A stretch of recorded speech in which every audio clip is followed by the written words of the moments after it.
Assalamu alaikum. Today I'm here with another board game review of Smartphone Inc. And today I'll be telling you that why you should play this game. This is an economic game about selling, buying, distributing smartphones and researching them. It is from Arcane Wonders and comes in the Dice Tower Essential line, which is meant to be played for 1 to 5 players. Yes, it has a solo mode with a Steve Jobs looking like character, but I will not be discussing solo mode. I have not played it.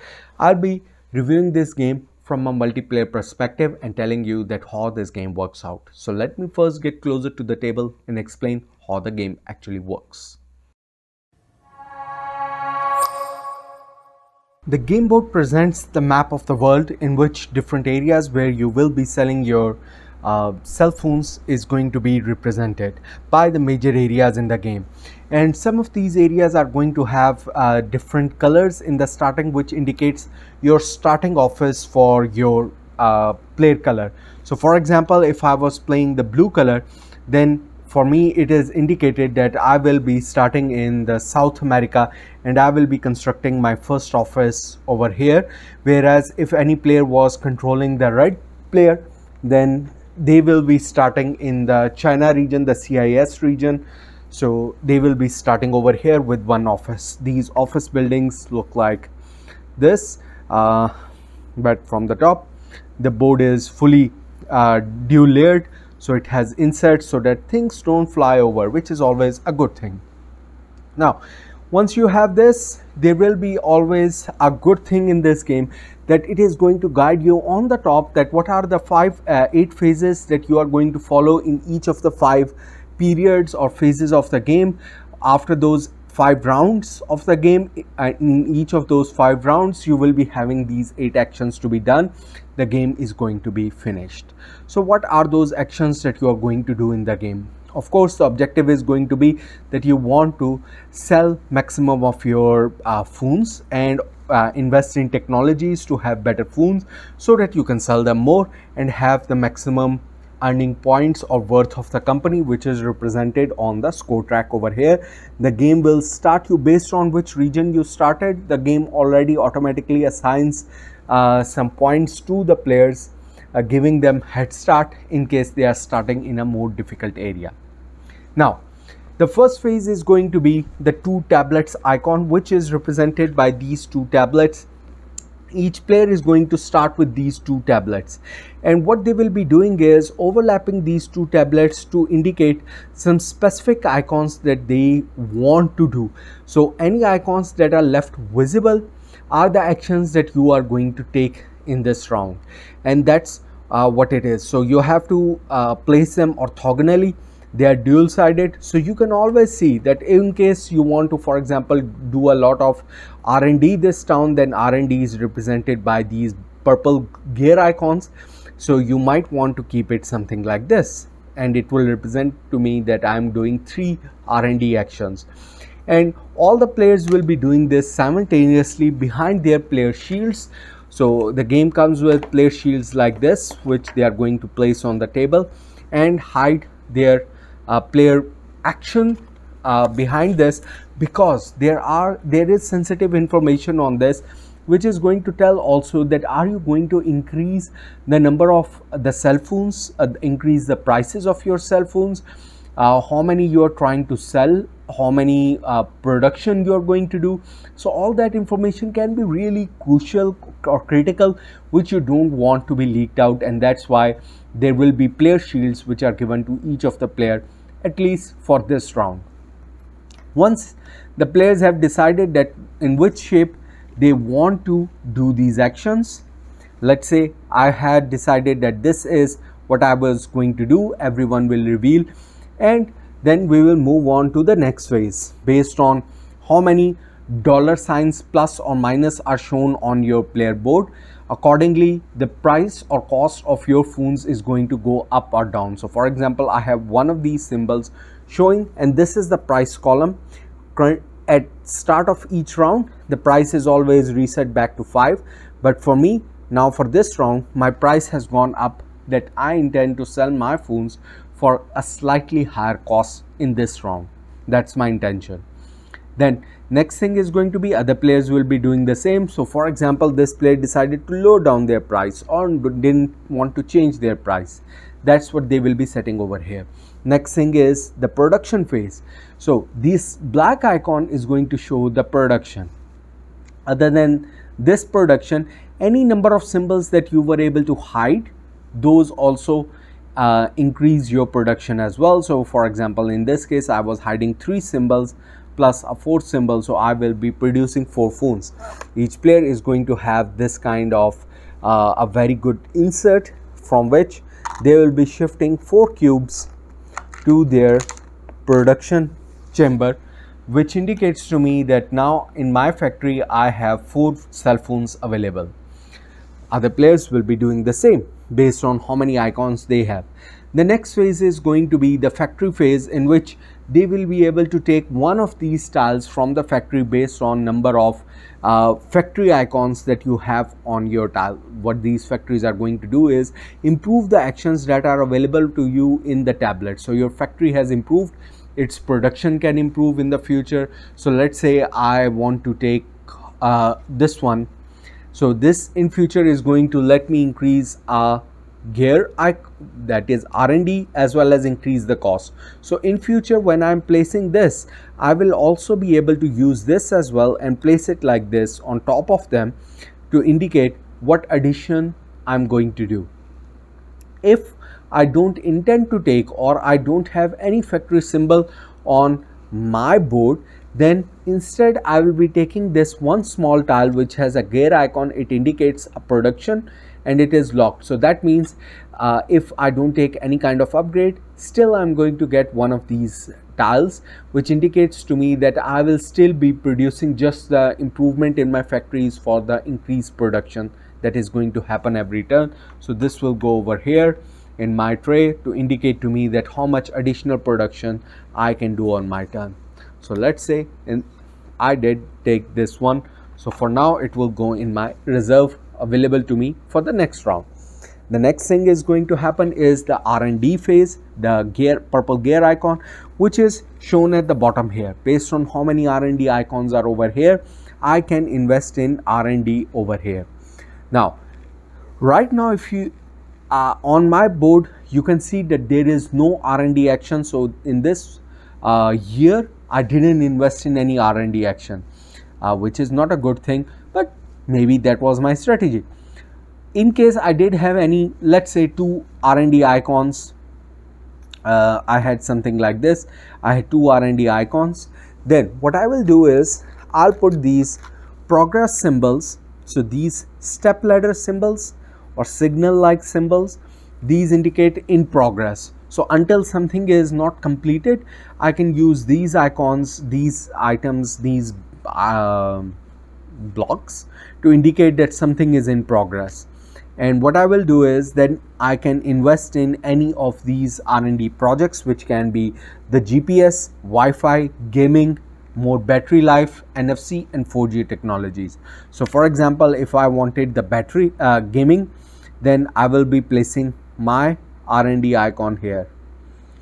Other players can be doing the same as well, that they can be investing in different kind of R&D technologies and improving. Once any player has done R&D for anything, it will become easier for other players to actually get that R&D from later on. But to be the first in the market with any specific technology is going to be always useful. As soon as someone is able to do it, they will be taking this tile out of the board and it indicates 8 points straight away, and they will be keeping it in their tray to indicate at the end of the game they are going to get 8 points. Other than that, they will be getting some special ability which is indicated at the bottom. So some of these are passive abilities, some of them happen one time, but there will be some kind of special ability that is going to happen if you enable this special technology. Not only that, but also you will have more markets to explore, more markets to sell your phone into, as long as you have some specific technologies already researched. So for example, the people in the Middle East might be looking for phones with gaming. So if that's the market that I'm looking for, then I want to invest in phones with how is that indicated is, for example, for USA, they are looking for phones with Wi-Fi, with gaming, with NFC, with 4G, whereas the people in Caribbean want better battery life because of the kind of region they are in, as well as better coverage for 4G. So every region has its own preferences of what technologies they are looking for in that specific region. So if you're targeting specific region, you want to see which technology you want to invest in, because then you can sell more phones in that region while your competitors might not be able to sell the phone. Which brings us to the next step, which is your distribution step. So our office is currently in, or at least my office is currently in South America. How do I expand my distribution to other countries? That's where these routes, which are indicated on the map, are shown.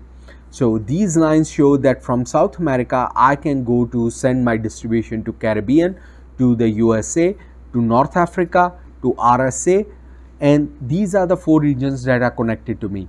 For every country, there are different type of connections that are available. Here again, I will be seeing that, okay, I have 2 delivery or distribution icons, which means I can increase my distribution progress by 2. For each of the area, it's going to indicate that, these will be placed here until it is done. These are going to indicate, just like the gaming icon, that, let me put this back, that for achieving gaming, I need 4 progress tokens here. Until then, the research cannot be completed. So same is for delivery as well, that for completing this delivery or distribution, having a distribution network in the RSA, then I need to have at least 2 distribution centers over here. For completing in North Africa, I need 3 distribution centers over here. So then I will be looking at, well, I'm looking for gaming, and for gaming I'm targeting South America and US of A. For USA, I need 4 trucks. So at least for now, I will put, I have 2 distribution trucks. I'll be sending 2 progress symbols over here. You will keep on putting these progress symbols over here in the next rounds as well. They will remain here on the board. Once there are 4 of your progress symbols over here equal to this, same goes for gaming, then you will be able to claim your position here. You will remove your progress symbol and you will use one of your building tiles and slot it over here to indicate that now you have an office in US of A as well.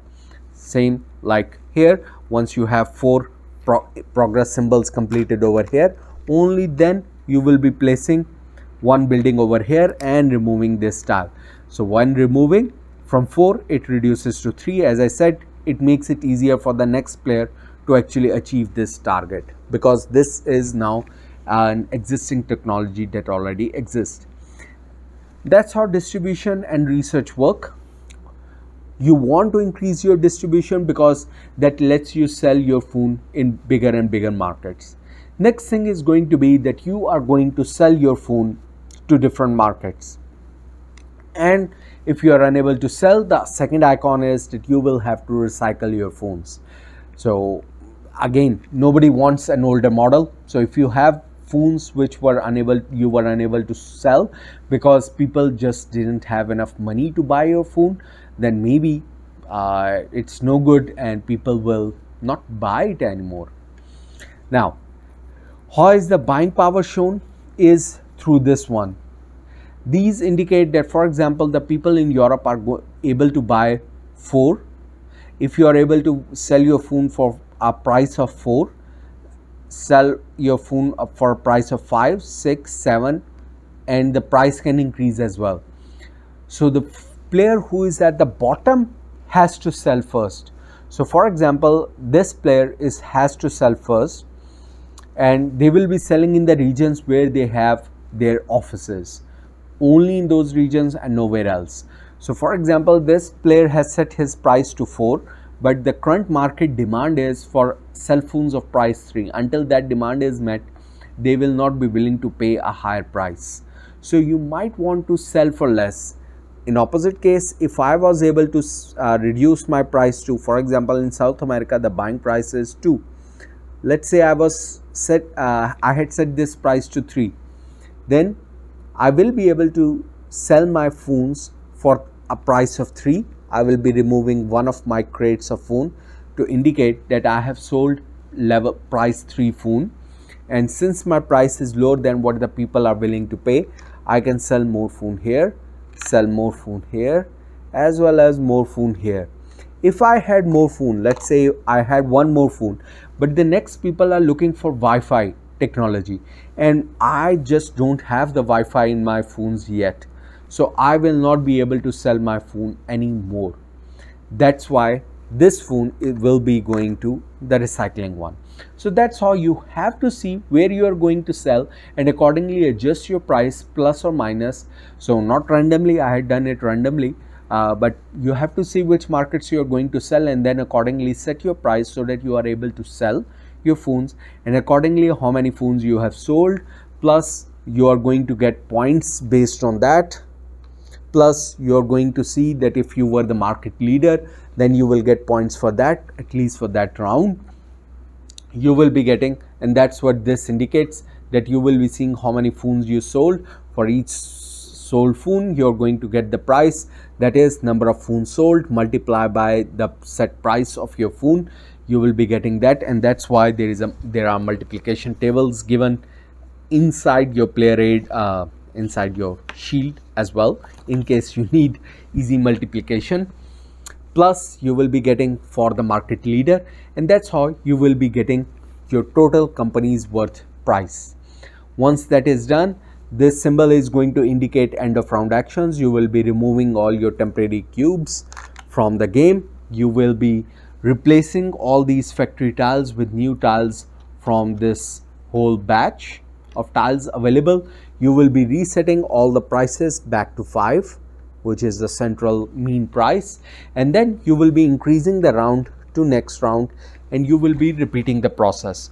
Slowly what will start happening is that you will start having offices in same location as other players as well, and of course then the competition will start.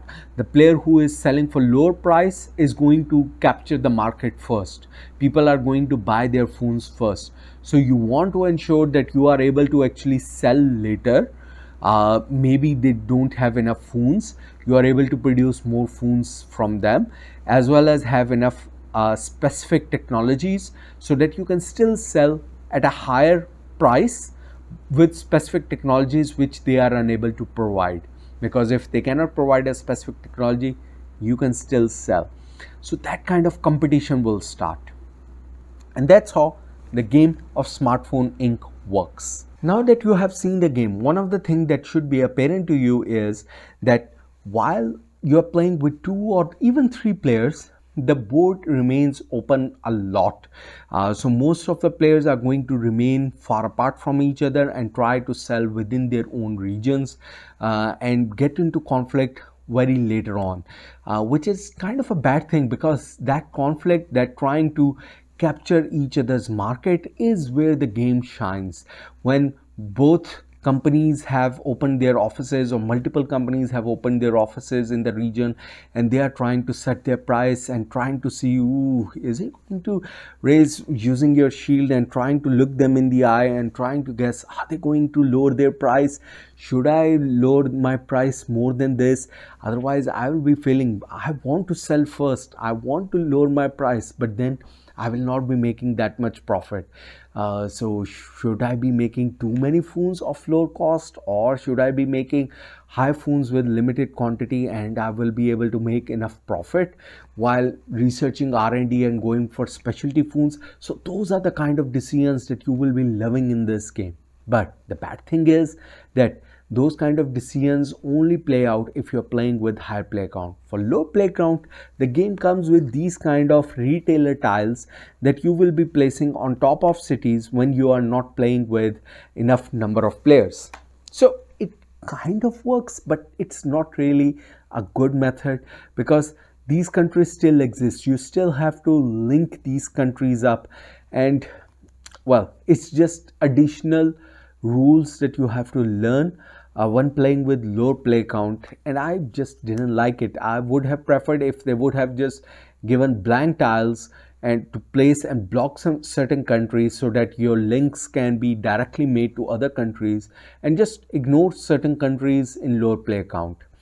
For that, I think there is an expansion called Upgrade 1.1, which has a separate board for lower player count as well, mainly for 2 players. And I think that fixes this problem. But if you're going to buy the base game, then do understand that I only recommend this game if you're going to play it with the full player count, which is the 5-player count for this one. Otherwise, the game is going to be left a lot open, and the juicy part of the game is going to be in the last part of the game, in the last rounds of the game, and the initial, not in the initial part, whereas it could be in the initial parts as well. So with that caveat out, the production of this game is beautiful. The components, the game comes with these insert trays, and every player is going to get their own insert, which is going to contain 2 of these tiles plus a tray with which is going to hold all their different shaped components. They could have used cubes for everything, would have just worked fine, but they went the additional mile in making these cubes of different shape. Your standard phones are standard cubes, but your offices are shaped like office buildings. Your in progress cubes are shaped like progress steps or signal symbols, which is very thematic.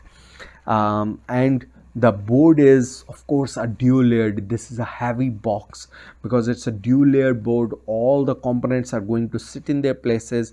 It's not going to look like a mess when you're playing this because each component fits exactly everywhere. It's very easy to teach this game as well because every step you're going to do, everyone is going to do the same step at the same time. Different players are not taking different actions.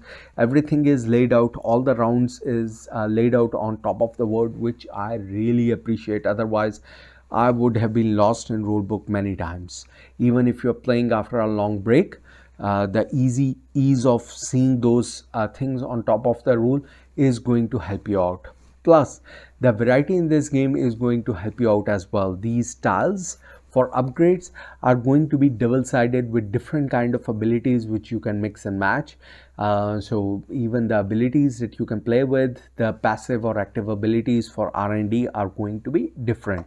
How the factory tiles are going to come out are going to be different, even though the kind of symbols are of course the same 4-5 symbols that are there in that game. So from production wise, this game gets 2 thumbs up, even though I am not a fan of games with just world maps on them because I think that's kind of a lazy design, and this one was no different. That was one of the main things that kept me away from this game for a very long time. But then I gave in because of the praise, the economic side of the things that I was seeing in the game, which really attracted me towards it. So as far as that is concerned, this is going to be a gem in economic games for you to play with. Plus it all makes thematic sense, which is always a plus point. So a lot of pros with the only con of the player count. So as long as you can manage that in your play group, then Smartphone Inc. would be an easy recommendation. That's it for me. Happy gaming.